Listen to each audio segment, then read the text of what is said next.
ओम नमः शिवाय। हर हर महादेव। भक्तों, सावन का पावन महीना चल रहा है। महादेव की कृपा पाने और अपनी मनोकामनाएं पूर्ण करने के लिए महिलाएं इस महीने में विशेष पूजा अर्चना और व्रत रखती हैं। लेकिन क्या आप जानती हैं कि सावन के महीने में कुछ ऐसी बातें या श्रृंगार भी होते हैं जिन्हें भूलकर भी नहीं करना चाहिए। जी हाँ, आज हम आपको बताएंगे 3 ऐसे श्रृंगार के बारे में जिन्हें सावन के दौरान करने से बचना चाहिए। ये सिर्फ धार्मिक मान्यताएं नहीं बल्कि इनके पीछे छुपा बहुत बड़ा रहस्य है। भक्तों, अगर जिस महिला की शादी हो गई है तो ऐसे में अगर आपका पति भी इन 3 चीजों को पहनने के लिए बोले तो आप तुरंत मना कर दे। एक शादीशुदा महिला को भूलकर भी इन 3 चीजों को कभी नहीं पहनना चाहिए, नहीं तो आप अपने पति की मृत्यु का कारण बन सकती है। आज हम महिलाओं से संबंधित खुल्लम खुल्ला साफ साफ 8 से 10 ऐसे चीजों के बारे में बताने वाले हैं जो कि हर पति को एक बार तो जरूर सुनना चाहिए। शादी हो जाने के बाद पति पत्नी 7 जन्मों के लिए एक दूसरे के हो जाते हैं। पति पत्नी शादी हो जाने के बाद पति के द्वारा कई ऐसी चीज लाई जाती है पत्नी के लिए जो कि पत्नी गलती से उन चीजों को पहन लेती है। उस समय पत्नी को पता नहीं होता है कि इन 3 चीजों के पहनने से पति की अचानक से किसी दुर्घटना के शिकार हो जाते हैं। आज यह वीडियो पति पत्नी को बड़े ही ध्यानपूर्वक देखना चाहिए। आपको बता दें कि आज के इस आधुनिक दौर में शादीशुदा महिला कई ऐसी चीजों को पहन लेती है जिसके बारे में उन्हें पता तक नहीं होता है। यहाँ तक कि शास्त्रों में भी यह नहीं लिखा होता कि कुछ भी पहन लिया जाए। ऐसे में उनके जीवन पर नकारात्मक प्रभाव पड़ता है, यहाँ तक कि परिवार, रिश्ते और पति की जान भी चली जाती है। तो ऐसे में जानते हैं कि आखिर वे 3 चीजें कौन सी हैं जो महिलाओं को कभी नहीं पहननी चाहिए। ईश्वर कहते हैं कि जो भी व्यक्ति अच्छे तरीके से पूजा पाठ करता है उसे मैं स्वीकार करता हूँ, उसकी हर मनोकामना को मैं पूरा करता हूँ। वीडियो में आगे बढ़ने से पहले अभी ही वीडियो को लाइक कर और नीचे कमेंट बॉक्स में लिख दो सच्चे दिल से हर हर महादेव। भक्तों, हिंदू धर्म में विवाह के बाद हर स्त्री के लिए 16 श्रृंगार बहुत मायने रखता है। मांग में सिंदूर, माथे पर बिंदिया, हाथों में चूड़ियां, पांव में पायल और बिछिया यह धारण कर जब एक लड़की अपने घर को छोड़ किसी दूसरे घर में प्रवेश करती है तो उसके जीवन के मायने ही बदल जाते हैं। श्रृंगार एक स्त्री की सुंदरता में 4 चांद लगाता ही है, साथ ही यह एक स्त्री के जीवन में परिवर्तन और समाज में उसकी पहचान को एक नए रूप में प्रस्तुत करता है। केवल धार्मिक दृष्टि से ही नहीं बल्कि वैज्ञानिक दृष्टि से भी 16 श्रृंगार का महत्व माना जाता है। 16 श्रृंगार में उपयोग होने वाला सामान किसी भी सुहागन स्त्री के वैवाहिक जीवन का प्रतिनिधित्व करता है। इसमें प्रयोग की जाने वाली हर चीज का अपना एक अलग महत्व होता है। हिंदू धर्म मानने वाली प्रत्येक सुहागन स्त्री अपने पति की लंबी आयु और सुखी जीवन की कामना के साथ 16 श्रृंगार धारण करती है। परंतु कई ऐसी चीज होती है जो कि महिलाओं को कभी नहीं पहननी चाहिए। अब यहाँ पर कुछ दोस्त ऐसे भी होंगे जो हमारी बातों को हल्के में लेंगे क्योंकि उन्हें वास्तु शास्त्र का ज्ञान नहीं है। इस पर एक कहावत भी प्रचलित है कि बंदर क्या जाने अदरक का स्वाद। अर्थ यह है कोई भी व्यक्ति वास्तु शास्त्र के बारे में नहीं जानता है तो फिर इन उपायों में या वीडियो देखने पर विश्वास ही नहीं करता है। इसलिए भक्तों सही सटीक 100% जानकारी के साथ में जानने के लिए इस वीडियो से जुड़ जाना। वीडियो को आगे बढ़ते हैं। आपके पास अभी जितने भी काम है उनको साइड में रख दीजिए। ध्यानपूर्वक जो आपको बताया जा रहा है उसे देखिए और सुनिए। नंबर 1, शास्त्रों में स्पष्ट बताया गया है कि किसी भी शादीशुदा महिला को एकदम सफाचट सफेद रंग का वस्त्र कभी नहीं पहनना चाहिए। ऐसा करने से आपके मान सम्मान को ठेस पहुंच सकती है। आपको बता दें कि आजकल के फैशन के युग में महिला सुंदर दिखने के लिए काफी ऐसी हदें पार कर देती है जिसके बारे में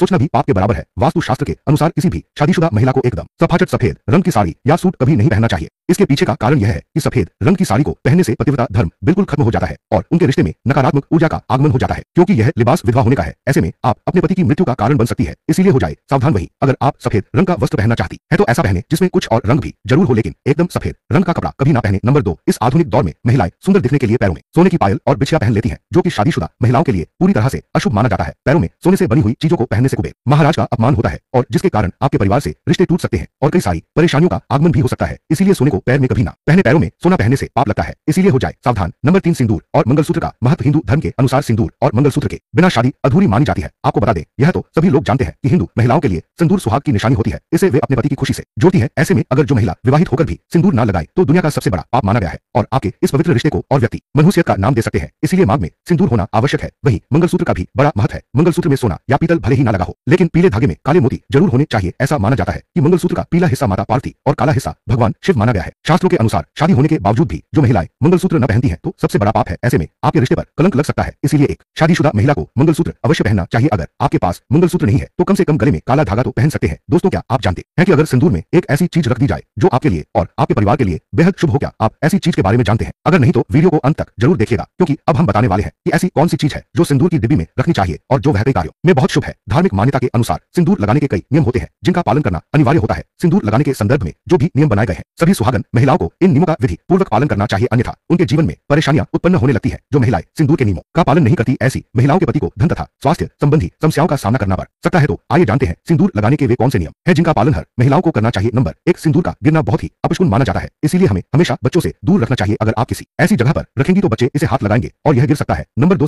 ग्राफिकल सिस्टम। 2, मांग के लिए आप हमेशा ही सूखे सिंदूर का ही इस्तेमाल करें। आजकल मार्केट में ट्रेंड के लिए कई तरह के लिक्विड सिंदूर भी उपलब्ध है लेकिन वे लगाने अच्छे नहीं होते। कई महिलाओं को लगता है कि सिंदूर लगाते समय उनके माथे पर गिर जाता है तो माथे से सिंदूर का गिरना बहुत शुभ होता है, तो इसका मतलब है कि आपका पति आपसे बहुत प्यार करता है। नंबर 3, सिंदूर को कभी भी किसी के सामने ना लगाएं। जब आप सिंदूर को किसी के सामने लगाते हैं तो आपके पति को नजर लग सकती है और आपका प्यार कम हो सकता है। नंबर 4, अगर गलती से कभी आपसे सिंदूर नीचे गिर जाता है तो उसे इकट्ठा करके नाली या इधर-उधर ना फेंके। सिंदूर को इकट्ठा करके माथे से लगाकर किसी पेड़ के नीचे रख दें। नंबर 5, अगर आप सूखा सिंदूर सही तरीके से नहीं लगता है तो आप अपनी उंगलियां माचिस की तीली को थोड़ा सा गीला करके सिंदूर में मिक्स करके माथे पर लगा ले। इससे सिंदूर ना ही फैलेगा और ना ही आपके चेहरे पर गिरेगा। नंबर 6, शादीशुदा महिलाओं को सदैव सिंदूर अपने पैसे से खरीद कर ही लगाना चाहिए। किसी अन्य के पैसे से खरीदा गया सिंदूर लगाने से बचे, लेकिन वहीं अगर किसी का दिया हुआ सिंदूर अगर अगर कोई महिला लगाती है तो इससे बहुत बड़ा अनर्थ हो सकता है जिसकी आपने कभी अपेक्षा भी नहीं की होगी, और साथ ही धन वैभव की कमी और पति को किसी भी तरह से सफलता न मिलना, घर में क्लेश का वातावरण रहना, घर में इस प्रकार का वातावरण बन जाता है। नंबर 7, इसके साथ ही कभी भी महिला को बगैर नहाए मांग में सिंदूर नहीं लगाना चाहिए। सबसे पहले महिला नहा ले और पूजा पाठ कर ले, उसके बाद ही अपने माथे पर सिंदूर लगाए। सिंदूर लगाते समय सदैव आप अपने पति की लंबी आयु तथा उनकी सफलता के बारे में ही सोचे, इससे उनका भाग्य और भी अधिक प्रबल एवं शक्तिशाली बनता है। नंबर 8, सुहागिन महिलाओं को उपहार में मिले सिंदूर का उपयोग करने से बचना चाहिए, क्योंकि शास्त्रों में उपहार में मिले सिंदूर का उपयोग करना अशुभ है। केवल अपने पति का दिया हुआ सिंदूर ही लगाए, जो कि शादीशुदा महिलाओं के लिए बहुत ही शुभ है। नंबर 9, चाहे कितनी भी बड़ी मजबूरी हो, परंतु शादीशुदा महिलाओं को किसी दूसरी महिला के सिंदूर को अपनी मांग में भरने से बचना चाहिए। किसी दूसरी महिला के सिंदूर को मांग में भरना बहुत ही अशुभ होता है। ऐसा करने वाली महिलाओं के पति को धन संबंधी समस्याओं का सामना करना पड़ता है। नंबर 10, घर में अगर किसी भी तरह के सूतक है या आपको पीरियड्स आ रहे हैं तो आप सिंदूर न लगाएं, क्योंकि यह सिंदूर का अपमान होता है। इसके साथ ही मां लक्ष्मी ऐसे घर में प्रवेश भी नहीं करती है। पीरियड्स के दौरान महिलाओं को कई काम करने की मनाही होती है, जैसे रसोई में जाना, आचार छूना, पूजा पाठ करना या मंदिर जाना आदि। दोस्तों, हिंदू धर्म में ऐसी मान्यता है कि पीरियड्स के दौरान महिला द्वारा तुलसी में जल डालने से तुलसी का पौधा सूख जाता है, क्योंकि इस समय महिलाओं के शरीर में ऊर्जा का संचार अधिक होता है। इस ऊर्जा को भगवान सहन नहीं कर पाते, इसलिए पीरियड्स के दौरान पूजा पाठ करना या मंदिर जाना वर्जित है। दोस्तों, प्राचीन काल में मंत्रों और अनुष्ठान के बिना पूजा अधूरी मानी जाती थी, इसमें बहुत समय लगता था। दोस्तों, पीरियड्स के दौरान महिलाओं को इतनी देर बैठकर पूजा पाठ वक्त का अनुष्ठान करने में समस्याओं का सामना न करना पड़े, इसके लिए उन्हें इन 5 दिनों तक पूजा पाठ से दूर रखा जाता था। दोस्तों, यदि पीरियड्स की अवधि 7 दिन है तो 8वें दिन मंदिर में प्रवेश किया जा सकता है। वैसे यदि हम ज्योतिष की माने तो आमतौर पर पीरियड्स समाप्त होने के बाद 5वें दिन आप मंदिर में प्रवेश कर सकती हैं। दोस्तों, व्रत के बीच में ही अगर किसी महिला के पीरियड्स आ जाए तो ऐसे में महिला को अपना व्रत पूरा करना चाहिए। पीरियड्स के दौरान भी मन में भगवान के प्रति आस्था कम न हो। भगवान के लिए मन की शुद्धता सबसे ज्यादा जरूरी है, शारीरिक शुद्धता बाद में आती है। दोस्तों, व्रत के दौरान अगर किसी विशेष पूजा का संकल्प लिया गया है तो पीरियड्स के दौरान आप दूर बैठकर उस धार्मिक काम को किसी अन्य व्यक्ति के जरिए करवा सकती हैं। पीरियड्स के दौरान भी व्रत के सभी नियमों का पालन करना चाहिए। ऐसे में प्रभु के मंत्रों का ज्यादा से ज्यादा मनन करें। किसी विशेष पाठ का जाप करना चाहती हैं तो फोन के जरिए पाठ पढ़ सकती हैं। पीरियड्स के दौरान स्वच्छता का ख्याल रखना बेहद जरूरी है। स्नान के बाद साफ वस्त्र पहनकर ही मंत्र और पाठ करें। धार्मिक मान्यताओं के अनुसार पीरियड्स वाले दिनों में महिलाओं को सिंदूर लगाना चाहिए या नहीं। सिंदूर, जिसे कुमकुम के नाम से भी जाना जाता है, इसे मुख्य रूप से विवाह का प्रतीक माना जाता है। ऐसा माना जाता है कि हिंदू शादी की रस्म तभी पूरी होती है जब वह मंडप में वधु की मांग में सिंदूर लगाता है। सिंदूर को विवाह का प्रतीक माना जाता है। विवाहित महिलाएं अपने माथे के बीच से सिर के मध्य तक बालों के बीच में सिंदूर लगाती हैं। दरअसल यह प्रथा सदियों से चली आ रही है और मांग में सिंदूर लगाना सुहागिनों के मुख्य श्रृंगार में से एक माना जाता है। अधिकांश हिंदू विवाह समारोहों में सिंदूर लगाने की रस्म सबसे महत्वपूर्ण रीति रिवाजों में से एक होती है और शादी के बाद भी सिंदूर लगाने के नियम होते हैं, जिसे हर एक सुहागिन स्त्री ध्यान में रखती है, क्योंकि सिंदूर को सुहाग का प्रतीक माना जाता है। इसलिए महिलाएं पति की लंबी उम्र की कामना के साथ मांग में सिंदूर लगाती है। भक्तों, शास्त्रों में तो सिंदूर लगाना बेहद ही शुभ माना गया है, लेकिन पीरियड्स के दौरान जो विवाहित महिलाएं होती हैं उन्हें अशुद्ध माना जाता है। इसलिए कभी भी शादीशुदा महिलाओं को पीरियड्स में सिंदूर नहीं लगाना चाहिए। दोस्तों, सावन के महीने में शिवलिंग से यह गुप्त चीज ले आना अपने घर, आपकी सभी मनोकामनाएं पूरी होंगी। इतना पैसा आएगा कि गिनते गिनते थक जाओगे। भगवान भोलेनाथ जी के आशीर्वाद से अपने जीवन में बहुत उन्नति करोगे। दोस्तों, हिंदू धर्म में सावन के महीने का बहुत अधिक महत्व होता है। सावन का महीना हिंदू पंचांग का 5वां महीना होता है। यह महीना भगवान शिव को समर्पित होता है। इस महीने में शिव भक्त भगवान शिव की विधि विधान से पूजा अर्चना करते हैं और सावन के महीने के सोमवार का महत्व और भी अधिक होता है। इस माह में शिव की पूजा अर्चना करने से सभी मनोकामनाएं पूरी हो जाती है। धार्मिक मान्यताओं के अनुसार सावन के महीने में भगवान शिव और माता पार्वती की विधि विधान से पूजा करने भक्त की मनोकामना पूरी होती है। इसके साथ ही सावन के सोमवार व्रत रखने से भोलेनाथ की विशेष कृपा प्राप्त होती है। इस सावन के महीने में किसी भी व्यक्ति ने भगवान भोलेनाथ की थोड़ी सी भी पूजा साधना क्रिया कर ली तो उस व्यक्ति के जीवन की सभी मनोकामनाएं पूर्ण हो जाती है। उस व्यक्ति के जीवन के हर कष्ट खत्म हो जाते हैं और उस व्यक्ति के जीवन में धन आना शुरू हो जाता है। भक्तों, वीडियो आगे शुरू करें उससे पहले भगवान भोलेनाथ के सच्चे भक्त इस चैनल की इस वीडियो को लाइक अवश्य कर दे और कमेंट बॉक्स में हर हर महादेव सच्ची श्रद्धा से लिख दे, जिससे कि भगवान भोलेनाथ जी का आशीर्वाद आपको सीधे प्राप्त हो सके। दोस्तों, आज की इस वीडियो में हम आपको बताएंगे कि सावन के दिनों में आपको भगवान भोलेनाथ के मंदिर जाकर के क्या क्या भगवान भोलेनाथ को अर्पित करना और वहां से वापस क्या लेकर के ना है, ताकि आपके घर की गरीबी, दरिद्रता, परेशानी, कष्ट दिखते हमेशा के लिए खत्म हो जाए। दूसरी तरफ आपके घर पर सुख, समृद्धि, यश, वैभव, ऐश्वर्य की आपको प्राप्ति हो। ध्यान रखिएगा दोस्तों, सावन का माह का इंतजार हर व्यक्ति इसीलिए करता है ताकि उसको भगवान भोलेनाथ का आशीर्वाद मिल सके। कहा गया है कि देवों के देव भगवान भोलेनाथ अगर किसी भी व्यक्ति को आशीर्वाद दे तो उस व्यक्ति का साक्षात काल भी आकर कुछ नहीं बिगाड़ पाता है। इसीलिए आज की इस वीडियो में हम आपको बताएंगे कि कैसे आप सावन के दिन, जो बहुत ही पावन दिन है, इस दिन भगवान भोलेनाथ को प्रसन्न कर सकते हैं, कैसे आपको भगवान भोलेनाथ का आशीर्वाद प्राप्त हो सकता है और कैसे सावन के दिनों में शिवलिंग की आपको पूजा करनी है, वह भी खास उपाय करते हुए कैसे आपको शिवलिंग पर क्या क्या चढ़ाना है और क्या क्या वहां से लेकर अपने घर पर वापस लेकर आना है, ताकि आपके घर पर अन्न और धन का भंडार कभी भी कम ना हो। देखिए दोस्तों, आपके जीवन में कितनी ही बड़ी परेशानी हो, कितनी ही बड़ी दिक्कत क्यों ना हो, मान लीजिए आपके जीवन में धन की समस्या है, मान लीजिए आप नौकरी की प्राप्ति के लिए बहुत ही ज्यादा परेशान हो चुके हैं, आपके शत्रुओं ने आपको घेर लिया है, संतान की प्राप्ति आपको हो नहीं पा रही है, तो एक बात का ध्यान रखिएगा दोस्तों, सावन का पावन दिन एक ऐसे दिन होते हैं जिस दिन कोई भी व्यक्ति अगर थोड़े से उपाय कर लेता है, भगवान भोलेनाथ की साक्षात पूजा कर ले है, तो उस व्यक्ति की कितनी ही बड़ी मनोकामना हो, कितनी ही बड़ा कष्ट हो, वह खत्म हो जाता है और उसकी मनोकामना पूर्ण हो जाती है। दोस्तों, मान लीजिए आपके ऊपर कोई दोष लगा हुआ है, जैसे वास्तु दोष, क्षण दोष, प्राकृति दोष या कोई भी दोष लगा हुआ है, तो आपको सावन सोमवार के दिन थोड़ी सी पूजा करनी है और आपका दोष खत्म हो जाएगा। आपके जीवन से सभी परेशानियां चली जाएंगी और आपके जीवन में जो धन आना बंद हो गया था उसका आगमन वापस शुरू हो जाएगा। मान के चलिए आपके जीवन में कभी भी कोई परेशानी नहीं रहेगी। बस दोस्तों, आज की इस वीडियो को लास्ट तक देख लीजिए और मान के चलिए भगवान भोलेनाथ के आशीर्वाद से आपकी सभी मनोकामनाएं भी पूरी होगी और आपके जीवन की सभी परेशानियां भी चली जाएगी। देखिए, एक बात कही गई है कि जब भी हम भगवान भोलेनाथ की पूजा करते हैं, हमें धैर्य रखना चाहिए, विश्वास रखना चाहिए और श्रद्धा के साथ भगवान भोलेनाथ की पूजा करनी चाहिए, क्योंकि भगवान भोलेनाथ बहुत ही भोले हैं। वह किसी भी व्यक्ति की थोड़ी सी ही पूजा से, साधना से तुरंत ही प्रसन्न हो जाते हैं। इसलिए दोस्तों सावन सोमवार के दिन कुछ ऐसी चीजें हैं जो आपको अवश्य पता होनी चाहिए, क्योंकि सावन सोमवार के दिन अगर आप भगवान भोलेनाथ के सामने पूजा करने जा रहे हैं तो मान के चलिए दोस्तों, आपने अगर कोई गलती कर दी तो भगवान भोलेनाथ आपसे क्रोधित हो जाएंगे, और आपने सही तरीके से पूजा की होगी तो साक्षात आपको भगवान भोलेनाथ उसी दिन आशीर्वाद दे देंगे, और उस दिन के बाद आपके जीवन में कभी कोई परेशानी नहीं आएगी। आपको हमें एक एक चीज बताने जा रहे हैं, इसलिए इस वीडियो को लास्ट तक देखिएगा। सबसे पहले आपको भगवान भोलेनाथ के मंदिर जाना होगा। यह जितने भी उपाय आपको बताए जाएंगे यह मंदिर के उपाय होंगे। देखिए होता क्या है कि कई लोग हमसे पूछते हैं कि गुरुजी हमारे घर पर शिवलिंग है, क्या हम घर पर पूजा नहीं कर सकते हैं? तो इसका उत्तर है नहीं दोस्तों, आपको मंदिर जाना पड़ेगा, क्योंकि मंदिर का जो शिवलिंग होता है और जो घर का शिवलिंग होता है इसमें बहुत ज्यादा फर्क होता है। जो मंदिर का शिवलिंग होता है दोस्तों, इसकी जो एनर्जी होती है वह आपके घर के शिवलिंग से करोड़ों गुना ज्यादा होती है। इसमें ऐसी सकारात्मक ऊर्जा होती है जिसके सामने अगर आप थोड़ी सी पूजा करते हैं तो तुरंत ही उसका फल आपको मिलता है, और आपके जीवन की हर परेशानी चली जाती है। तो आपको जितने भी आज उपाय बताए जा रहे हैं आपके जीवन की परेशानी को खत्म करने के लिए, आपकी मनोकामना पूर्ति के लिए, उस उपाय के लिए तो आपको मंदिर जाना पड़ेगा। और सावन सोमवार का पर्व पड़ रहा है, वह आज दिन सोमवार को पड़ रहा है, तो यह दिन ऐसा है इस दिन अगर आप मंदिर जाकर के भगवान भोलेनाथ की पूजा आराधना कर रहे हैं तो मान के चलिए दोस्तों, आपके जीवन में कभी कष्ट आ ही नहीं सकता। पूरे साल आपके घर पर अन्न धन का भंडार भरा रहेगा। तो आपको क्या क्या ले जाना है वह कहीं पर लिख लीजिए, क्योंकि दोस्तों अगर आपने एक भी गलती कर दी तो आपकी पूजा संपन्न मानी नहीं जाएगी। दोस्तों सबसे पहली चीज जो भगवान भोलेनाथ के लिए आपको जल ले जाना है सावन सोमवार के दिन। कई लोग हमसे यह कहते हैं कि गुरुजी जल जो है वह तो शिवालय में भी मिल जाता है, शिव मंदिर में मिल जाता है। तो नहीं दोस्तों, वहाँ का जल आप तभी चढ़ाए यह जब कोई दिक्कत हो, वरना घर से ही जल ले जाना चाहिए। आखिर घर से जल क्यों ले जाया जाता है इसकी भी बात सुन लीजिए। घर से इसीलिए आपको जल ले जाना है ताकि आपके घर का जो जल ले जा रहे हैं भगवान भोलेनाथ पर चढ़ाने के लिए, उसी जल के द्वारा आप भगवान से जुड़ जाएंगे। उस जल के द्वारा आप भगवान को अपनी सभी दिक्कतें बता देंगे, और उस जल को जैसे ही भगवान भोलेनाथ पर आप चढ़ाएंगे अपनी समस्याओं को बताते हुए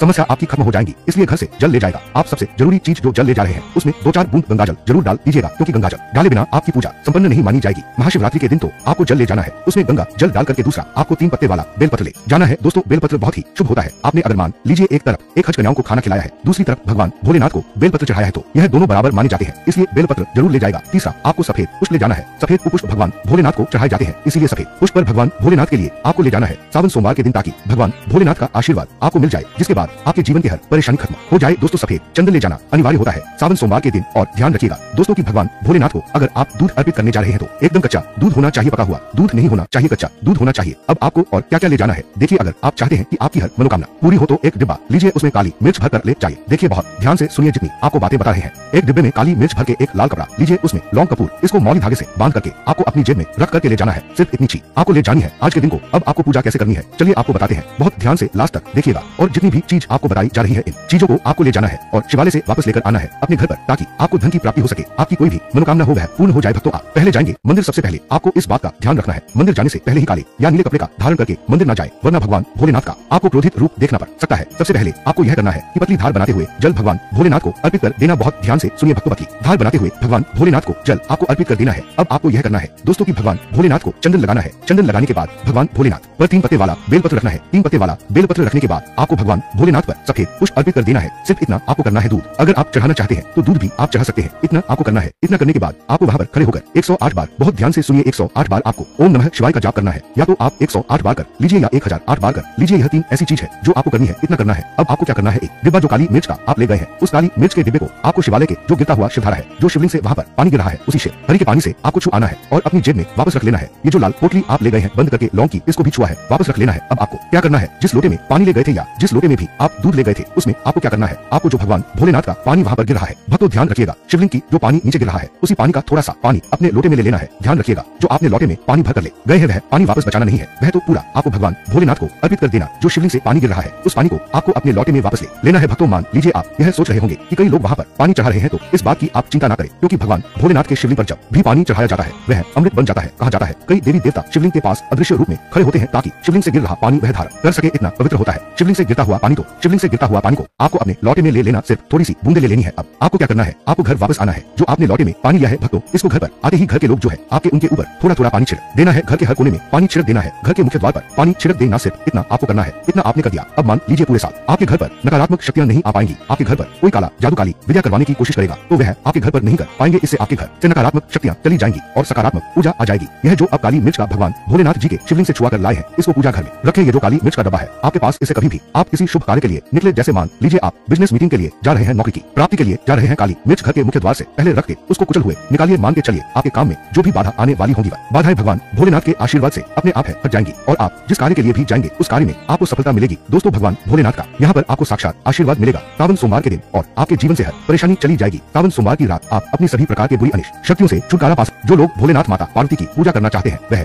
इस दिन अपने घर पर पर्वत का शिवलिंग रख लीजिए। अभिमंत्रित होना चाहिए जो भी शिवलिंग आप आप रखे अच्छे से, उनको मंत्रों द्वारा भी अभिमंत्रित करके रखे। स्फटिक हो, नर्मस्वर, शिवलिंग हो, कोई भी रखे अच्छे से, उनको भोलेनाथ को अपने घर पर ही पूजन कीजिए एक लोटा जल चढ़ाकर, क्योंकि मंदिरों में बहुत भीड़ भाड़ होती है और सावन सोमवार पर यही भीड़ का नजारा बहुत ही खूबसूरत लगता है। कोने कोने में शिव भक्त है। अगर आप मंदिर में नहीं जा सके या ठीक से जल नहीं चढ़ा पाए तो घर में ही शांति से आप पूजन करें। गन्ने का रस हुआ, पंचामृत हुआ, इससे आप इस दिन भोलेनाथ का अभिषेक कीजिए। दूध, दही, घी, शहद, शक्कर, पंचामृत बना करके अभिषेक कीजिए दोस्तों। फिर भोलेनाथ का श्रृंगार कीजिए, चंदन चढ़ाई, अक्षत चढ़ाई, जनेऊ अर्पित कीजिए, थोड़ा सा चंदन का इत्र, क्योंकि चंदन का इत्र विशेष रूप से शिव शंभू को बहुत प्रिय है, तो वह आप अर्पित कीजिए। उनके पसंदीदा पुष्प चढ़ाए, आंकड़े की माला से उनका श्रृंगार कीजिए दोस्तों। कनेर के सफेद पुष्प चढ़ाए, कमल हुए, गुलाब हुए, बेल हुए, यह फूल उनको बहुत प्रिय है, यह अर्पित करें। और 5 बेलपत्र अवश्य चढ़ाएं। आप इस दिन चाहे तो या जो आपके पास बेलपत्र है उसी पर आप श्री श्री लिख करके या ओम नमः शिवाय या राम राम लिख करके अर्पित कीजिए। जो चिकना भाग होता है उस पर लिखिए और यह सीधा शिवलिंग पर अर्पित हो। इस प्रकार से आपको बेलपत्र चढ़ाने चाहिए दोस्तों। आप विशेषकर इस बात का ध्यान रखें कि कटे फटे बेलपत्र ना हो। जो व्यक्ति अधूरी चीज भगवान को अर्पित करता है तो उसे भी कटे फटे पत्तों की तरह ही कटा फटा फल ही प्राप्त होता है, इसीलिए कभी भी अपूर्ण सामग्री अर्पित न करें दोस्तों। कहते हैं कि जब भोलेनाथ ने गले में विष धारण किया था तो आदि शक्ति मां के कहने पर देवताओं ने भगवान शिव के सिर पर भांग, धतूरा, बेलपत्र आदि रखा और निरंतर जल अभिषेक किया था, जिसकी वजह से उनके मस्तिष्क का ताप कम हुआ था और उस समय से ही भोलेनाथ को भांग, धतूरा चढ़ाया जाता है। और यह बात भोलेनाथ के भक्तों में बहुत कम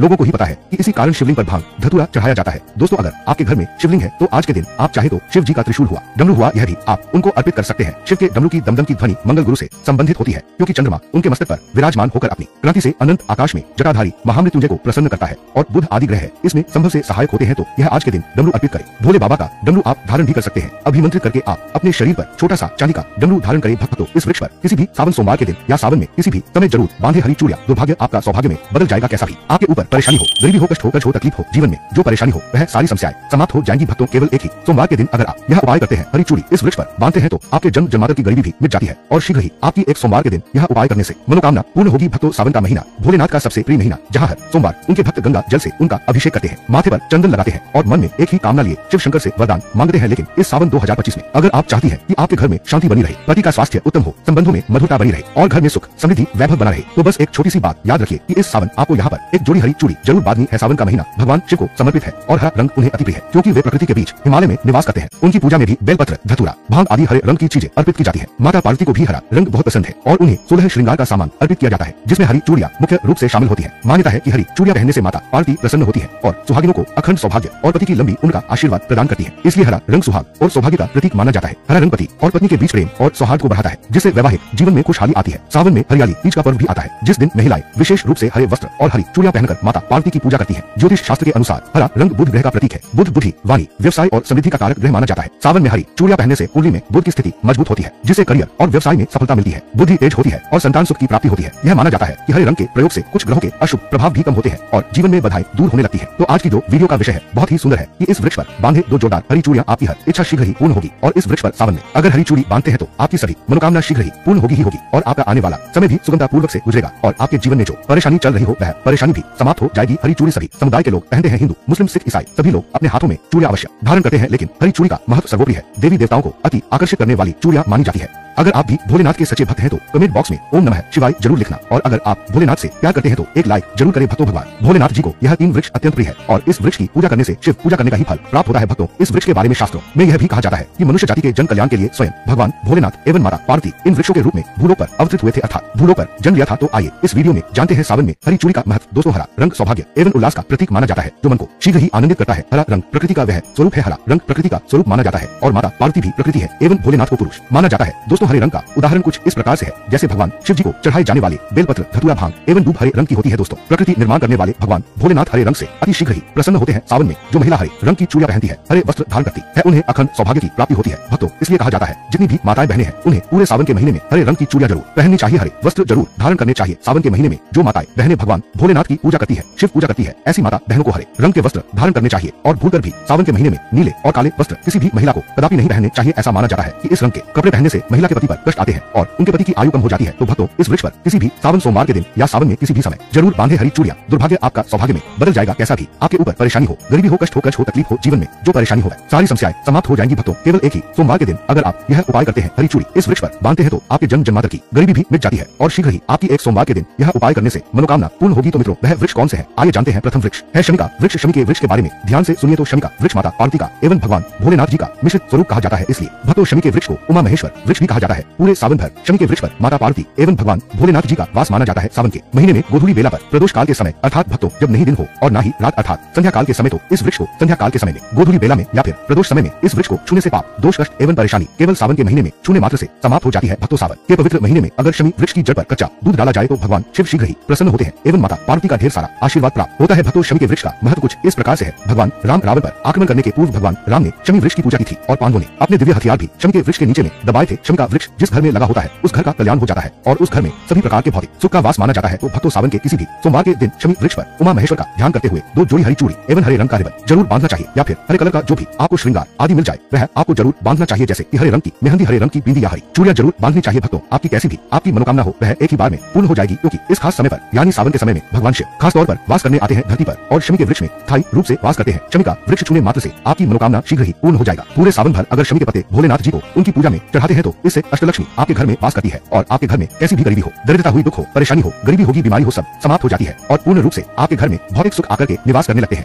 भक्तों दूसरा वृक्ष है धतूरे का वृक्ष। धतूरे का वृक्ष भगवान भोलेनाथ के उग्र रूप काल भैरव के अंश से उत्पन्न हुआ है। ऐसी मान्यता है कि शिवलिंग पर धतूरे के पत्ते या पुष्प फल चढ़ने से राहु केतु एवं शनि के कुप्रभाव समाप्त होते हैं। धतूरे के वृक्ष पर सावन के किसी भी सोमवार के दिन अगर 2 जोड़ी हरी चूड़ियां बांधे तो शत्रुओं से छुटकारा मिलता है एवं शत्रुओं का सर्वनाश होता है। और भक्तों सावन सोमवार के दिन धतूरा का वृक्ष छूने मात्र से भगवान शिव आपके घर में दौड़े चले आएंगे। भक्तों अगर सावन के किसी भी शनिवार के दिन धतूरा के वृक्ष पर बाबा काल भैरव का ध्यान करते हुए हरी चूड़ी अगर बांधी जाए तो घर से भूत प्रेत बाधाएं सब नष्ट हो जाती है, भस्म हो जाती है एवं छोटे से धतूरे की जड़ अगर घर के किसी भी कोने में छुपा दी जाए या घर में जमीन में गाड़ दी जाए तो भूत प्रेत इत्यादि का वास घर में कभी नहीं होता है। घर से सभी बाधाएं शिव के पास होने से भाग जाती है। दोस्तों जो तीसरा वृक्ष है वह है बेल का वृक्ष। अगर भगवान शिव को बेलपत्र नहीं चढ़ाए जाए तो सावन का व्रत अधूरा माना जाता है और बिना पत्र चढ़ाए शिवलिंग पर जल भी व्यर्थ हो जाता है। इसलिए जब भी आप भगवान शिव पर बेलपत्र चढ़ाए तो 5 बेलपत्रों पर उसके ऊपर में श्री राम अवश्य लिखे। इससे भगवान शिव जल्दी और अत्यंत प्रसन्न हो जाते हैं। भक्तों सावन में बेल वृक्ष छूने से कई तीर्थों का लाभ मिलता है। सावन में इस वृक्ष को क्यों होना जरूरी है जानते हैं। बेल वृक्ष की महिमा को बेल का वृक्ष में आप लोगों को कई बार कई कथा में बता चुका हूँ कि यह जो बेल का वृक्ष है माता पार्वती के स्वरूप कहा गया है। तो यह वृक्ष माता पार्वती के पसीने से उत्पन्न हुआ है। स्कंद पुराण में बहुत ही स्पष्ट तरीके से बताया गया है। इसके पत्ते में शिव और डाली में पार्वती, जड़ में ब्रह्मा एवं तन में विष्णु जी स्वयं रहते हैं। संध्या काल में ऐसा माना जाता है कि शिव मंदिर के समीप में जो बेल के वृक्ष है इसके नीचे में अगर कोई भी व्यक्ति सावन में शाम के समय, वैसे तो इसे डेली जलाना चाहिए, लेकिन अगर सावन के पावन दिनों में शाम के समय अगर भगवान शंकर जी का कोई भी शिव मंदिर है तो उसके किनारे में जो कोई बेल का वृक्ष हो वहाँ पर बिल्कुल आप एक घी का दीपक जला दीजिए। इसे बहुत ही उत्तम कहा गया है। वैसे अगर आप घी का दीपक जलाते हैं तो आपको धन गुण एवं परम शिव भक्त की प्राप्ति होती है। और भक्तों इस वृक्ष को छूने से पाप तत्काल नष्ट हो जाते हैं। कैसा भी आपके जीवन में पाप हो दूर हो जाता है तो आपको करना क्या है देखिए। जो बेल का वृक्ष है इसे बहुत ही उत्तम कहा गया है। माता लक्ष्मी को भी बेल के वृक्ष का अवतार लेना पड़ा था। एक कथा के अनुसार इसके बारे में मैं कथा भी बता दूंगा कि क्यों माता लक्ष्मी को बेल के रूप में बेल के वृक्ष में अवतरित होना पड़ा था। तो आपको सावन के पवित्र दिनों में बेल के वृक्ष के नीचे हो सके तो घी का दीपक जरूर जलाए। यह घी का दीपक बहुत ही उत्तम कहा गया है। अन्य वृक्षों को जैसे आपने मक्खन चढ़ाया, बताशे का भोग लगाया, बेल के वृक्ष को माता पार्वती तथा भगवान शंकर का स्वरूप ही कहेंगे। बेल के वृक्ष की जड़ होती है। इसके जो मूल भाग होते हैं इसमें समस्त तीर्थ आकर के निवास करते हैं। इसीलिए सावन के महीने में कहा जाता है जो लोग अगर तीर्थ धाम नहीं जा सकते, तीर्थों के दर्शन नहीं कर पाते तो ऐसे व्यक्ति बेल वृक्ष के नीचे में 1 महीने तक घी का दीपक जला लेते हैं तो संपूर्ण जितने भी तीर्थ होते हैं इसके घूमने का बराबर पुण्य की प्राप्ति होती है। मैं इसीलिए सारी जानकारी गुप्त से जानकारी बताता हूँ जिससे आप सभी दर्शकों को कल्याण हो, दर्शकों को बिल्कुल ही आध्यात्मिक उन्नति हो। सभी को धन की जरूरत होती है, किसी को पुण्य की प्राप्ति की जरूरत होती है, कोई आध्यात्मिक उन्नति करना चाहते हैं। इसीलिए इस प्रकार के छोटे छोटे गुण भरे रहस्य जानकारी वीडियो में बता देता हूँ। भक्तों अब करना क्या है, सावन के शुभ मंगल दिनों में इस वृक्ष को छूना है। माता पार्वती से प्रार्थना लगानी है। यह माता पार्वती आप ही शक्ति स्वरूपा है, लक्ष्मी है, धन की देवी है, आप ही संसार को चलाने वाली देवी है। इस प्रकार से प्रार्थना करते हुए इस वृक्ष को छूना है और बोलना है मेरी गरीबी मिटाओ माता, मेरी निर्धनता को मिटाया, मेरे जीवन में चल रही परेशानियां सारी परेशानियों को दूर करे। इस प्रकार प्रार्थना करते हुए आपको एक कपूर और एक लौंग को भी जला देना है। और एक काम जरूर करना है, जलाने के बाद इस वृक्ष को आपको बोलना है कि मैं भोग स्वरूप आपको धतूरे के पत्ते एवं धतूरे के फल समर्पित कर रहा हूँ, आप स्वीकार करें। भक्तों इस वृक्ष की जड़ के नीचे में भी आपको धतूरे के फल एवं पुष्प है तो पुष्प भी रख सकते हैं, फिर पत्ते रख दीजिए और अब वृक्ष आपको छूना है। अर्चना करते हुए कि हमारी गरीबी मिटाओ, हमारी निर्धनता मिटाए, बिल्कुल ही आपके जीवन में कभी गरीबी नहीं आएगी। और एक प्रार्थना जरूर करना है, किसी की हाय लग गई हो, बदवा लग गई हो, किसी का दोष लगा हो जिसके कारण हमारी आध्यात्मिक उन्नति नहीं हो पा रही हो तो आप जो है हाय बदवा एवं किसी का दोष लगा हो उसे तुरंत दूर करें। और शनि राहु केतु का अगर दोष की अप्रभाव लग रहा हो, नवग्रहों में से कोई नवग्रह हमें पीड़ित कर रहा हो या फिर किसी भी हमारे पूर्वजों द्वारा किसी भी प्रकार का हमें पितृ दोष लगा हो, क्योंकि पितृ दोष लगने के कारण व्यक्ति की आत्मिक उन्नति भी नहीं हो पाती, तो आप बोलना कि समस्त प्रकार के दोषों को दूर करें, अपने अंदर में खींच लीजिए और आप हमें दोष मुक्त कर दीजिए। तो इस प्रकार से आपको यह प्रार्थना करनी है। और एक कार्य आपको जरूर करना चाहिए। आपको सावन के समय धर्म शास्त्रों में कहा गया है, बहुत सारे लोग भी बताते हैं, हमारे गुरुजी भी कहा करते थे सावन के दिन अगर बेल के वृक्ष की जड़ में मिश्रित युक्त मिश्री जो मिश्री आती है खरी आप सभी दर्शकों को जरूर पता होगा शक्कर टाइप की होती है, तो आपको मिश्री डाला हुआ दूध अगर आप इनकी जड़ में डालते हैं तो ऐसा कहा गया है कि ऐसा व्यक्ति कभी निधन नहीं होता। ऐसे व्यक्ति के जीवन से किसी भी प्रकार से अगर लक्ष्मी रुष्ट हो चुकी हो, ऐसे व्यक्ति पर माँ लक्ष्मी प्रसन्न होती है। ऐसे व्यक्ति के जीवन में धन का अभाव नहीं होता। ऐसे व्यक्ति फिर निरोग रहते हैं, निरोगी काया प्राप्त होती है। आप चाहते हैं तो यही क्रिया नीम के वृक्ष पर भी कर सकते हैं। नीम के वृक्ष पर माता लक्ष्मी निवास करती है, समस्त दैव शक्ति निवास करती है नीम के वृक्ष में। अगर आप जो है सावन के शुभ मंगल दिनों में आपको एक गिलास या सामर्थ्य के अनुसार तांबे के लोटे में आपको दूध डाल करके इनके अंदर जो है अभिषेक करना चाहिए कि जड़ में डालना चाहिए। आपको मीठा दूध ही डालना है, मिश्री मिला हुआ दूध आपको चढ़ाना है, इनकी जड़ में डालना है और गरीबी मिटाने की प्रार्थना करनी है। या फिर जिन लोगों पर कर्ज का भार है वह लोग बोल सकते हैं कि हमारे कर्ज का भार दूर हो या फिर जीवन में जो किसी भी प्रकार की जो परेशानी है वह परेशानी भी बोल दे तत्काल यह वृक्ष समाप्त करते हैं और आपको इसे छू करके आ जाना है। दोस्तों, सावन के महीने में भगवान शिव की पूजा पाठ का विशेष महत्व रहता है। इस सावन अपने हाथों में पहनिए एक जोड़ी हरी चूड़ी। ये हरी चूड़ियां कोई सामान्य श्रृंगार नहीं है, ये उस आस्था का प्रतीक है जो एक नारी अपने घर, अपने पति, अपने परिवार के लिए रखती है। ये चूड़ियां शिव पार्वती के प्रेम की निशानी है और सौभाग्य का गहना है। जब एक पत्नी सावन में हरी चूड़ियां पहनकर शिव की पूजा करती है तो शिव प्रसन्न होते हैं, उनकी कृपा से पति दीर्घायु होता है, संतानें सुखी होती है और घर में लक्ष्मी स्वयं वास करती है। शास्त्रों में भी कहा गया है सावन में की गई शिव पूजा सौगुनी फलदायी होती है और जब इसमें जोड़ी जाए एक नारी की सच्ची भावना तो फिर उसका असर तो चमत्कारी होता है। भक्तों, हर सोमवार शिवलिंग पर जल चढ़ाना, बेलपत्र, दूध, शहद और साथ ही एक जोड़ी हरी चूड़ी चढ़ाना और जब भी आप इन चूड़ियों को अपने हाथों में पहने एक बात जरूर कहिए, हे भोलेनाथ, जैसे आपकी अर्धांगिनी माता पार्वती है वैसे ही मैं भी अपने परिवार की शक्ति बनूं। यकीन मानिए, आपकी ये श्रद्धा, आपकी ये आस्था आपके जीवन में शिव कृपा को खींच लाएगी।